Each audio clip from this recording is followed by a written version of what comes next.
et par vous.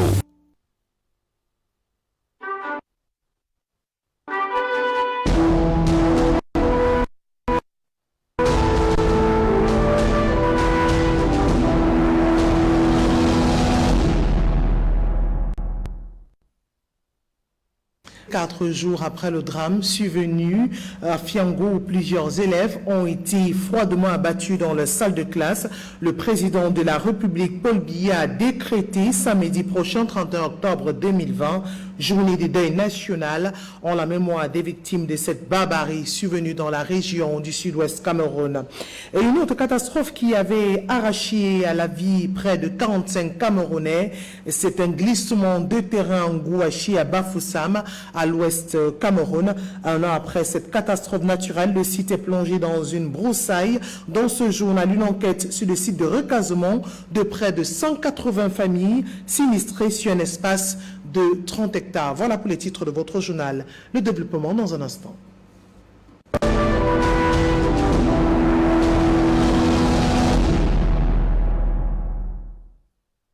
Bonsoir à tous et merci de nous renouveler votre confiance dans le cadre de 19h45. Et on parle justement du grand banditisme grandissant dans la ville de Douala et lutte contre ce phénomène qui prend de l'ampleur. Les éléments de la police judiciaire viennent de mettre hors d'état de nuire un gang de présumés malfrats. Ceux-ci étaient spécialisés dans l'investissement à distance, l'arnaque et l'escroquerie. Ils ont été présentés à la presse, à la division de la police judiciaire au quartier administratif de la capitale économique Bonanjo. Les précisions de Frédéric Motomé et Patrice Foucault dans ce reportage. Ces 5 jeunes gens, pris par les éléments de la police judiciaire de Douala, seraient les auteurs présumés d'une vaste opération d'arnaque et d'escroquerie savamment montée à Douala autour de TBY Investment, spécialisé dans l'épargne et le crédit. Je suis le PDG de TBY Company. Même si je suis jeune, je suis dans la logique du changement dans mon pays à travers cette affaire. Je ne comprends pas le scénario de mon interpellation, encore moins de ma séquestration ici, qui serait partie des revendications de quelques personnes, moins d'une centaine, qui ont été mises hors de l'opération après avoir été remboursées dûment de leur épargne. Je ne veux pas beaucoup parler, mais je voudrais rassurer les autres épargnants que malgré ces accusations, je crois en ma vision. D'ailleurs, je suis né pour la mettre en route. No matter what, I will still remain the CEO. Brokerage company. Je travaille dans une compagnie d'assurance et c'est de là que TBY m'a sollicité pour les transactions financières, transactions que je devrais par ailleurs couvrir en termes d'assurance. Je ne suis pas un actionnaire de TBY et je n'ai pas 32 ans, mais plutôt 38. 28. Thank you.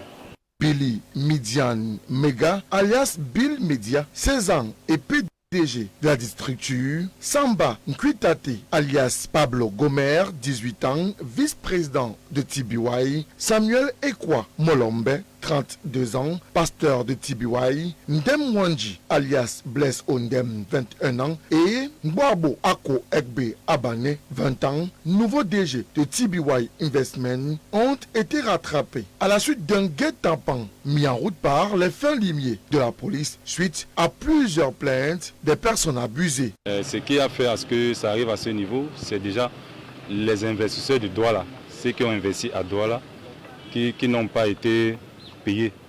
Raison pour laquelle ils ont formulé une plainte contre l'entreprise. Et cela a été déposé à Douala, le représentant de l'entreprise de Douala. C'est lui, en fait, c'est même lui qui a porté la plainte pour venir déposer à la PJ. Et du coup, quand cela est arrivé, il a saisi les responsables de Boya, de l'entreprise de Boya, de venir et expliquer aux investisseurs de Douala ce qui se passe, pourquoi ils ne sont pas encore payés jusqu'à nos jours et tout. Et quand ils arrivent subitement, ils trouvent que la PG est déjà là et tout. Et puis ils sont arrêtés, ils sont amenés, ils sont conduits ici à la PG comme vous voyez. C'est une société derrière une société, je peux dire fictive même, qui existe depuis un certain temps à Boya. Elle a eu à fonctionner, elle a eu à payer les gens après ce que j'ai suivi et c'est ça qui m'a amené là-bas. Donc je suis allé investir j'ai choisi un mois et je suis allé investir directement. Les problèmes sont sortis que le soi-disant, que l'entreprise a des problèmes et puis ça aurait des retards. qu'il y aurait des retards. Bon, ça avec tous les groupes des réseaux sociaux que nous avons, et puis nous on a compris que l'histoire n'était pas claire. Et puis chacun a commencé à chercher de son... Vous avez investi comment?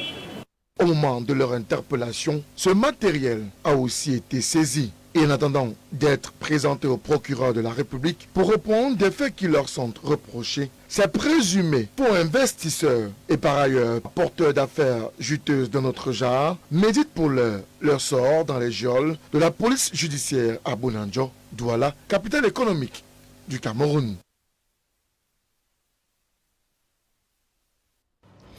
Et quelques jours après le drame survenu à Kumba, Fiango, dans le département de la Mémé, dans la région du sud-ouest Cameroun, où des élèves innocents ont été abattus à bout portant, pour certains décapités dans leur salle de classe, plusieurs femmes de toutes les couches sociales se sont réunies à l'esplanade du nouveau bâtiment de l'hôtel de ville de Yaoundé.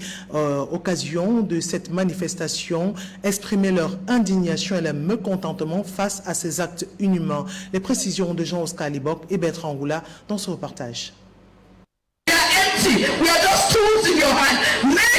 Elles sont venues de tous les horizons, habillées en tenue de deuil, le noir pour exprimer leur consternation, l'indignation et le cœur des femmes à parler face à cet acte de barbarie, ignoble voire inhumain, du massacre des jeunes innocents qui ne demandaient qu'à grandir, étudier pour être les futures élites du Cameroun de demain. Les mots et les larmes ont coulé, l'émotion était à son comble car il faut être d'une froideur exceptionnelle pour ne pas couler une larme face à ce foisonnement de cœur ce mardi à l'hôtel de ville de Yaoundé. Bayam Selam, fonctionnaires, ministres, toutes les couches sociales se sont unanimement donné rendez-vous pour exprimer leur ras-le-bol. Le cœur n'a jamais été aussi mis à l'épreuve comme cela a été le cas en ce jour. Our hope for years to come.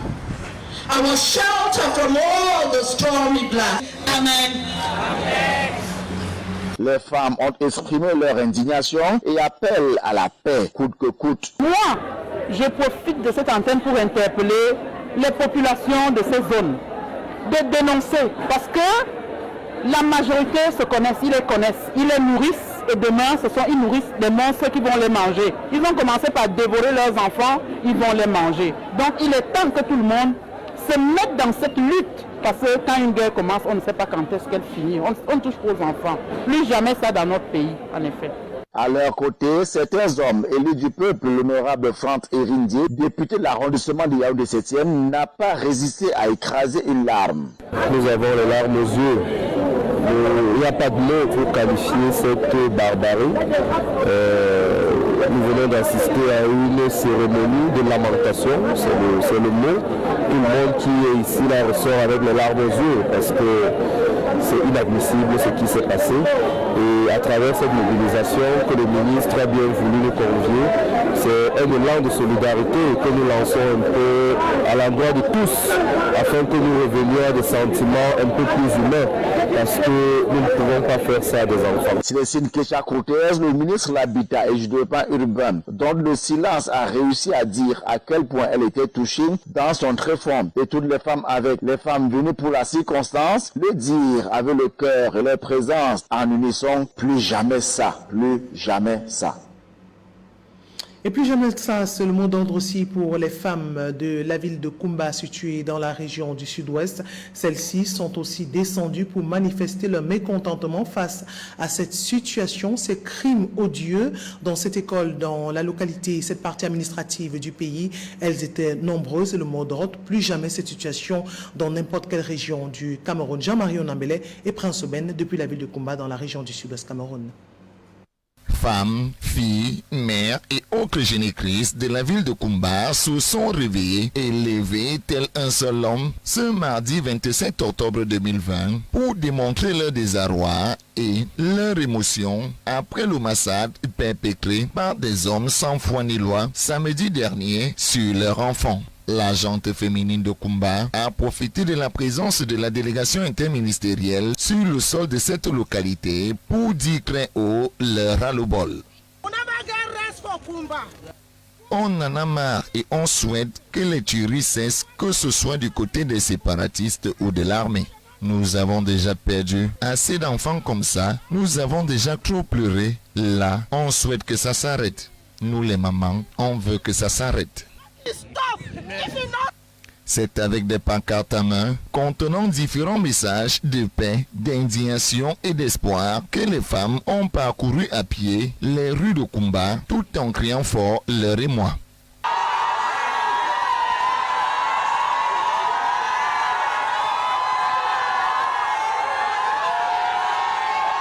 Des messages qui ont reçu l'onction des forces vives de Kumba.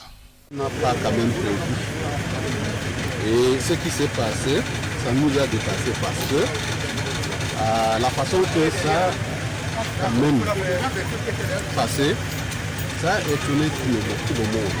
Premier que c'est que si même les enfants n'ont rien à faire, on ne peut pas les tuer comme ça.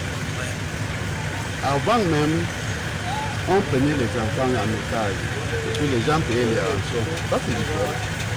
Et ça, si les enfants sont innocents, même si le problème vient d'eux, on ne devrait pas toucher les enfants qui sont innocents. Sachant la force que la femme a dans la cosmogonie africaine, espérons que cette sortie des femmes va avoir un large écho sur la suite de la situation sécuritaire dans les zones du nord-ouest et du sud-ouest. Moment difficile pour ces femmes qui ont vu les enfants partir. Elles étaient aussi très nombreuses à se mobiliser dans la ville de Douala, capitale économique, au rond-point d'Edo. Nous y reviendrons dans nos prochaines éditions d'information. Et face à ces situations survenues dans cette école, dans le département de Mémé, à Fiango, dans la ville de Kumba, région du sud-ouest Cameroun, plusieurs Camerounais s'attendaient à la réaction du président de la République, une sortie physique ou tout simplement une descente sur le. Et notre reporter Jean-Mario Nambel était en train d'aller à la rencontre d'un syndicaliste pour analyser ses stratégies en termes de communication du président de la République, Paul Biya. Voici quelques-unes de ses réactions dans ce reportage. Depuis 38 ans, le président Biya pense que son flegme, sa placidité face aux grands événements émotionnels lui ont réussi.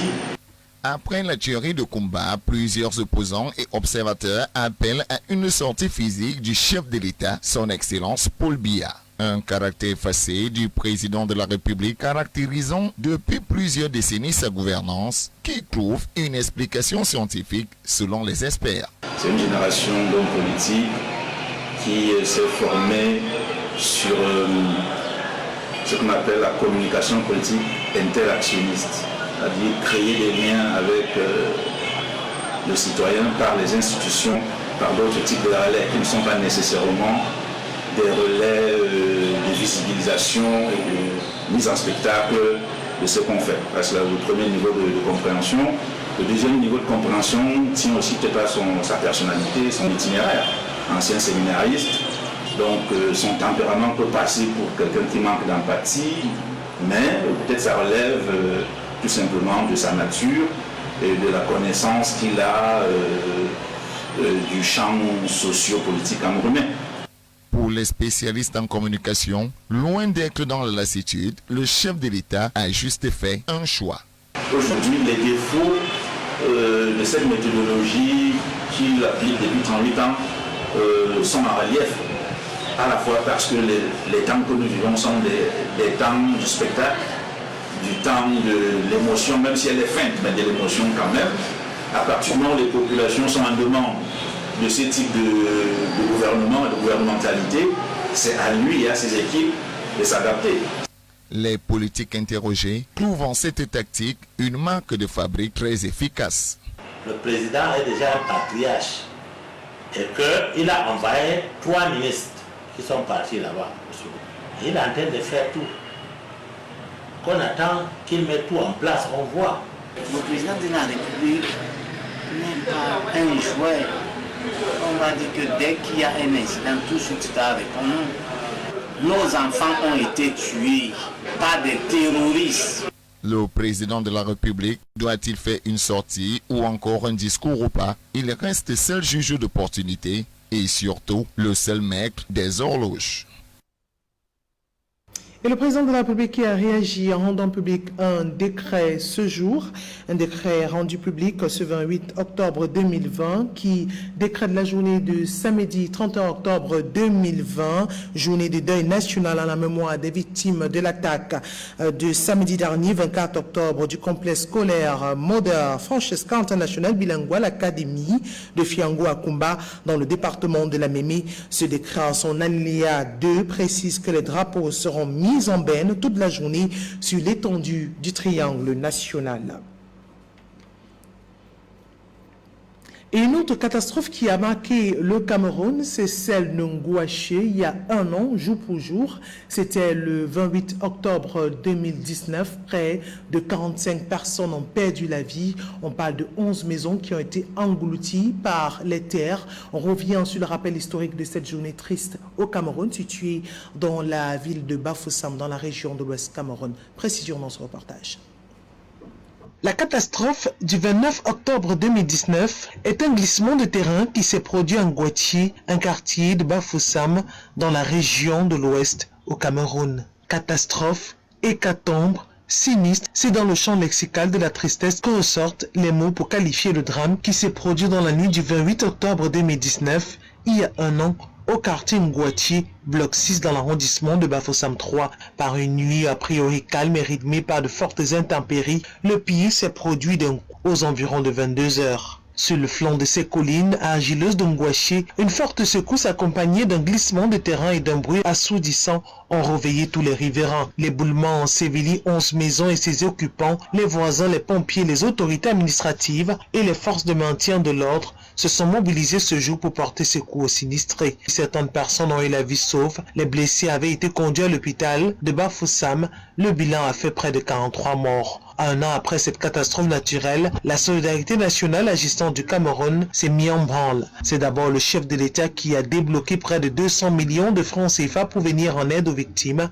Le président de la République, Paul Biya, a envoyé aussi sur ce site le Premier ministre Joseph John Gouté qui a présidé la cérémonie d'hommage que la nation a rendu aux victimes de Ngouaché le 9 novembre 2019, un deuil qui sera porté par l'ensemble des Camerounais. Cette solidarité va aussi se manifester par la descente sur le terrain et la remise d'appuis divers aux sinistrés, autant par les membres du gouvernement, les associations et entreprises citoyennes, sans oublier de nombreuses âmes de bonne volonté. C'est ainsi que les rescapés seront en permanence accompagnés, consolés, suivis et logés. Aujourd'hui, cette zone est considérée comme une zone à risque et toute personne y habitant a été déguerpi. Ils ont été définitivement recasés le 23 décembre dernier sur un lotissement communal de près de 30 hectares dans les quartiers Lassi et Lompo. Et revenons sur cette catastrophe naturelle de Ngouaché un an après. Le lieu de ce drame est entériné dans une broussaille. Le site est plongé dans une broussaille étalée sur plusieurs hectares. L'espace est mémorable qui abritait avant le drame de nombreuses maisons d'habitation n'est l'ombre que de lui-même. Et notre reporter Jean-Jamais Yana Kwamo est allé à la rencontre de près de 180 familles déplacés, recrasés sur 3 hectares. Voici la réaction dans ce reportage. Rendu ce mercredi 28 octobre 2020, sur le site qui a enregistré 45 morts et plusieurs blessés graves, l'espace mémorable est envahi par la broussaille. Sur ce lieu du drame, du quartier Ngouaché 4, bloc 6, à Bafoussam, dans le chef-lieu de la région de l'Ouest, tout type d'herbes et arbustes poussent au quotidien, loin, très loin même de s'imaginer que le site étalé sur plusieurs hectares abritait des maisons d'habitation. La douleur, il y a de cela 1 an, est encore revenue aujourd'hui. Franchement, comme vous voulez aussi le voir derrière moi, la catastrophe. Toujours la catastrophe, ce qui nous menace dans tout le Cameroun. Mais ici, je parle justement de la catastrophe de Ngouaché. Vraiment, ça me remet un sentiment de pleurs. Vraiment, Jésus a vraiment opéré des miracles. C'est vrai, il a emporté nos frères il y a de cela 1 an, un 28 octobre. Mais tout ce qu'on nous dit toujours, tout ce qu'il fait est bon. Et nous ne pouvons que le remercier pour tout ce qu'il a fait, pour la vie qu'il nous donne. Et vraiment, qu'il garde ceux qui nous ont quittés auprès de lui, afin qu'il prépare la route pour nous autres. Et en ce jour de recueillement et de commémoration de la catastrophe naturelle de Ngouaché, les riverains du site du drame exhortent les pouvoirs publics de viabiliser le site. Et je tiens aussi à demander vraiment au gouvernement de venir vraiment faire quelque chose pour nous, nous qui sommes riverains ici à Ngouaché. Parce que le site de Ngouaché est devenu la broussaille, vraiment la broussaille. Si on peut faire des endroits verts ou un parcours vita, pourquoi pas? Ça sera vraiment une très bonne chose pour nous. Après la survenue de ce glissement de terrain, les rescapés et les déguerpis ont été provisoirement recasés sur 3 sites dans la ville de Bafoussam et au site de la polyclinique de Tamja. Ici, c'est toute une nouvelle vie pour les sinistrés. Dans la nuit même, j'ai même rêvé, c'était comme si j'étais à Ngouaché qui devait avoir écoulement quoi. Et nous sommes ici, c'est comme si nous étions un peu abandonnés. Parce que depuis qu'on nous avait recasé ici, on nous a donné des tôles, une somme de 200 000 francs à chaque sinistré. C'est un peu comme si je rétrogradais. Et je suis là dans une chambre avec 8 enfants. Nous sommes 8, au nombre de 8 avec la mère. Mon petit frère est venu hier pour manger parce qu'il n'y a pas l'espace. Il est au quartier. Au moment de rentrer, on les raflé. Nous sommes limités quoi. Donc il y en a qui ont des moyens, ils sont en train de se construire. Mais à notre niveau, nous ne savons quoi faire. Des rescapés et des déguerpis du site de la catastrophe naturelle de Ngouaché à Bafoussam, qui croisent les doigts quant au lendemain meilleur.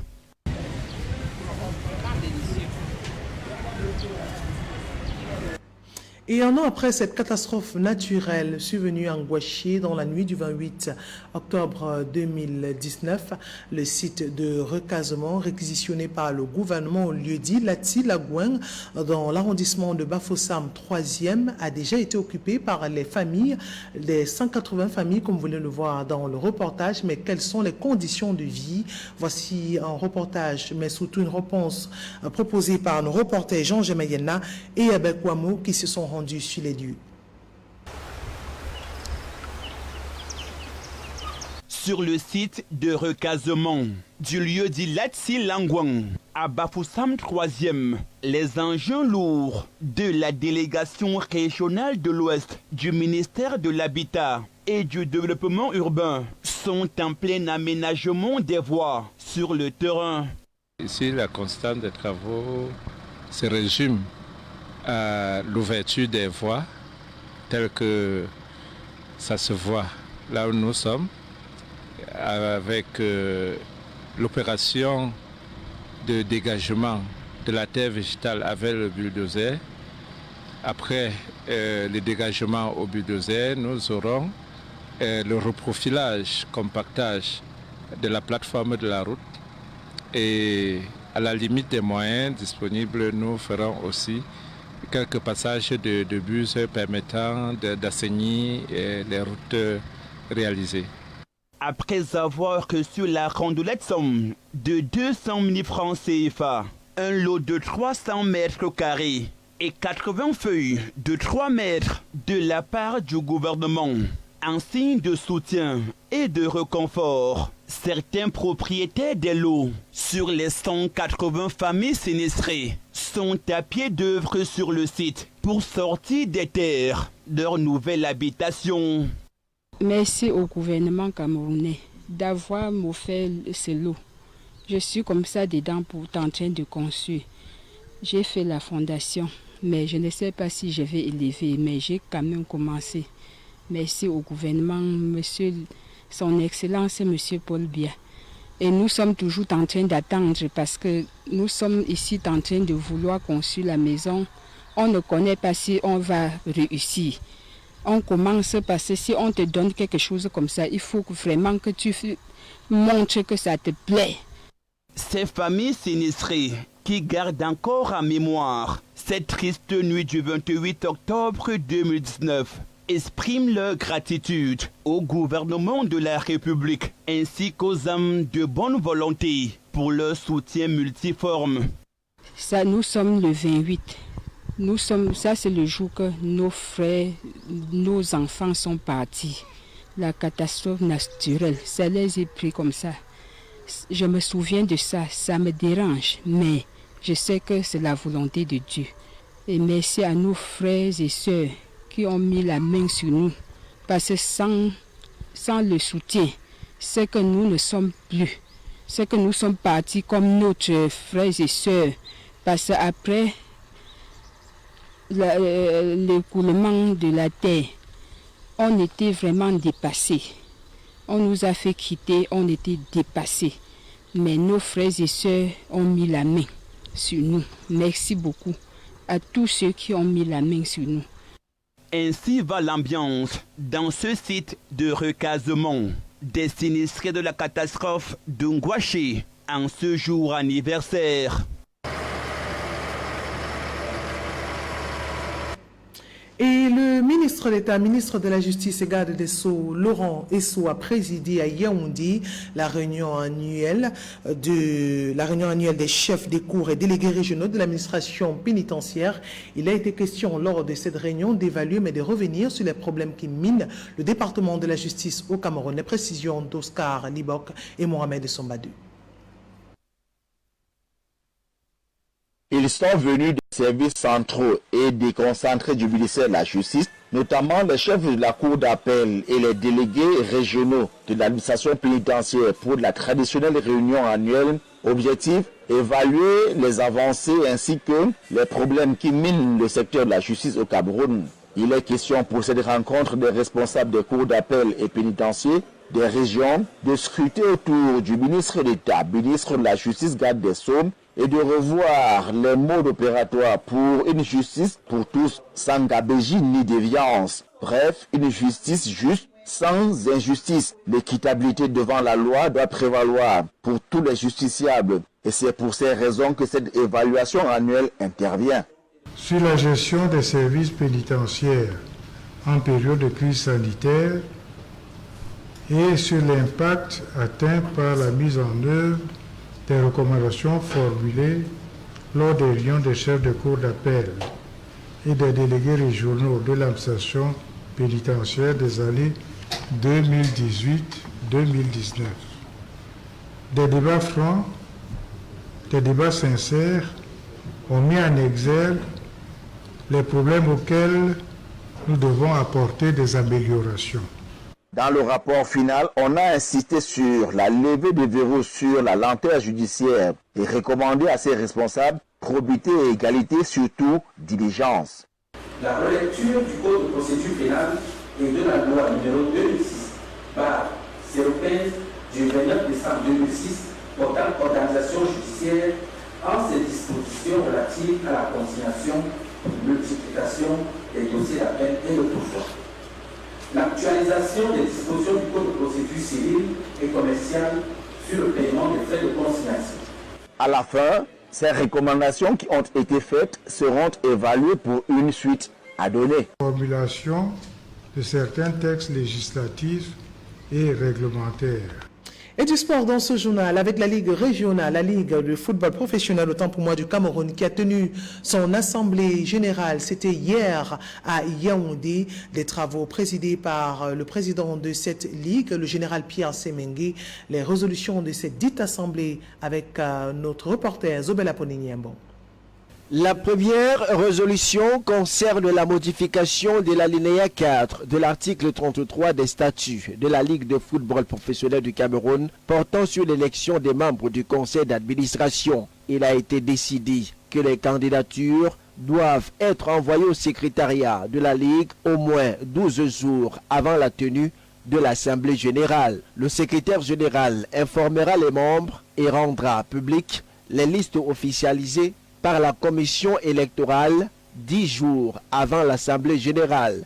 Les listes officielles des candidats doivent parvenir aux membres de la Ligue avec ordre du jour de l'Assemblée générale et l'élection du conseil d'administration est prévue 8 jours avant la date de l'Assemblée générale. La deuxième résolution est relative à l'organisation des prochains championnats. L'Assemblée, à l'unanimité, a décidé de valider les résultats des championnats de Ligue 1 et de Ligue 2 organisés par la Fédération camerounaise de football pour le compte de la saison sportive 2019-2020. Et enfin, le règlement du championnat de Ligue 1 pour la saison 2020 a été adopté. 20 clubs au total en prépare aux assises. La grosse surprise aura été la présence très remarquée de Joseph Fetieux, président de Diko FC. Lui qui, il y a quelques semaines, avait déposé sa démission comme troisième vice-président de la Ligue de football professionnel du Cameroun, dénonçant au passage les dysfonctionnements de l'instance.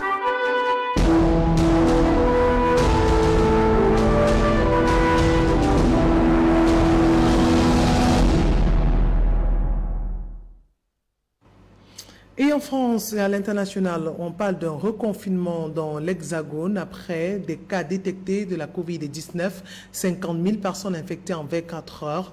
Les autorités du pays parlent d'un conseil de défense avant les annonces faites par le président de la République, Emmanuel Macron. France 24. Dans quelques heures, la France sera pendue à ses lèvres. Emmanuel Macron doit trancher d'ici ce soir de nouvelles mesures pour faire face à la montée brutale de la deuxième vague de Covid-19. Y aura-t-il des restrictions sur tout le territoire? C'est l'option la plus probable. L'exécutif devrait appliquer les mêmes mesures partout en France, car aucune région n'est épargnée par la recrudescence de l'épidémie. Pour certains épidémiologistes, le reconfinement est la meilleure solution. D'une part, de s'assurer que la dynamique va être cassée, et d'autre part, de réduire plus rapidement le nombre de nouvelles hospitalisations et de nouvelles admissions en réa. Le confinement sera-t-il allégé? Il pourrait prendre effet jeudi, à minuit, pour une durée de 4 semaines, prolongeable si le nombre de contaminations et de lits de réanimation occupés reste élevé. Ce reconfinement serait moins strict qu'en mars dernier. Certains services publics devraient rester ouverts, des secteurs comme le BTP n'arrêteraient pas leur activité. Mais tous les commerces jugés non essentiels pourraient être fermés dans la journée. Restaurants, bars, magasins non alimentaires seraient contraints de baisser le rideau. Pour tous, il faudrait à nouveau organiser sa vie. J'en sais rien. Le premier, je suis parti de Paris. Là, je vais être obligé de rester à Paris, à mon avis. C'est un peu pénible, mais s'il le faut, moi, je suis pour. Voilà. Que ça va être très dur à vivre pour les familles et de recommencer à vivre tous ensemble dans un petit endroit. Quoi. Enfin, quelles écoles resteront ouvertes? La fin des vacances de la Toussaint se profile. Les écoles maternelles et primaires devraient accueillir les élèves. Le sort des collèges et des lycées n'est pas fixé. En revanche, les universités passeraient au télétravail d'ici quelques jours. Autre option à l'étude, des restrictions de circulation de 100 km sur le territoire comme au printemps dernier. Réponse ce soir à 20h. Et c'est ainsi que nous refermons cette édition de l'actualité. Retrouvez donc les éditions de journaux à 7h55 dans le cadre de la matinale Cocoricorie. À 13h, le journal de la mi-journée présenté par Zobel Aponini Mbong. À 17h30, le journal en langue anglaise par Belviane Andité. Et le grand format de l'information par Sandra Peignel. Sur ce, je vous souhaite de passer une excellente soirée à l'écoute de nos programmes qui se poursuivent. Tout à l'heure à 21h, l'émission politique présentée par Frédéric Moutomé. Tout au clair. Au revoir à tous.